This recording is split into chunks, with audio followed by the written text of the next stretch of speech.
In our college today, Jainam and Jivika, they have given the most of the motivational speech to our students.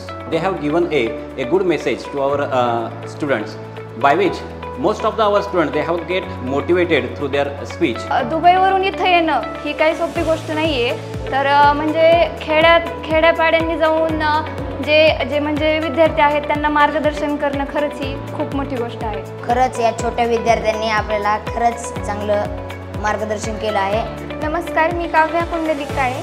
मी खूप आश्चर्यात आहे की एवढी छोटीशी मुलं आपल्याला एवढं सगळं ज्ञान देऊन गेली आणि ज्या वयात त्यांनी खेळायला पाहिजे, मस्ती करायला पाहिजे त्या वयात ते एवढं म्हणजे करिअरवर लक्ष देत आहेत, आपल्याला एवढं ज्ञान देत आहेत. म्हणजे मला खूप छान वाटलं.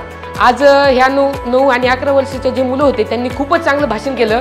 इतकुशा वयामध्ये ज्यांनी आपल्याला बोलता येत नाही पण त्यांनी धाडस केलं. मला खूपच आनंद वाटला की त्यांनी त्यांचे विचार व्यक्त केले व आम्हाला त्यांनी संदेश दिला की चांगला की इंटरनेट जो आहे तो पैसे आपण त्याच्यातून पैसे पण कमवू शकतो आणि त्यांनी इतकुशा वयामध्येच नाही का त्यांचं संदेश आमच्यापर्यंत पोहोचवला. त्यांच्यासाठी धन्यवाद.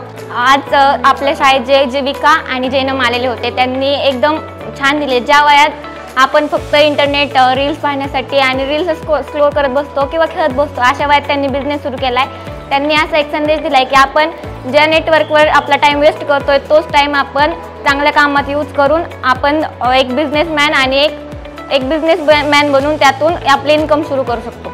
हे जे दोघं आहेत यांनी आम्हाला सांगितलं की स्मार्ट गोल कसे तयार करायचे आणि त्यांच्यावर कसं पुढं पाऊल ठेवायचं आणि त्यांनी हे पण सांगितलं success is first step is failure. Hello, माझे नाव मुस्कान आहे. आज जैनब आणि जीविका यांनी आमच्या शाळेत येऊन खूप चांगलं भाषण दिलं. म्हणजे ते छोटे असून सुद्धा एवढं म्हणजे चांगलं बोलतात आमच्यासाठी, पण आम्ही मोठे असून सुद्धा मोबाईलचा गैरवापर करतो. त्यांनी सांगितलं मोबाईलचा कसा चांगला वापर करायचा, नेटवर्कचा कसा वापर करायचा. त्यांच्यासाठी थँक्यू. जीविका आणि जैनम एक खूप चांगला संदेश दिला की एक तर हॉबीला करिअर बनवणं तर करिअरलाच हॉबी बनवून टाका. माइंड ब्लोईंग परफॉर्मन्स होता त्यांचा. थँक्यू.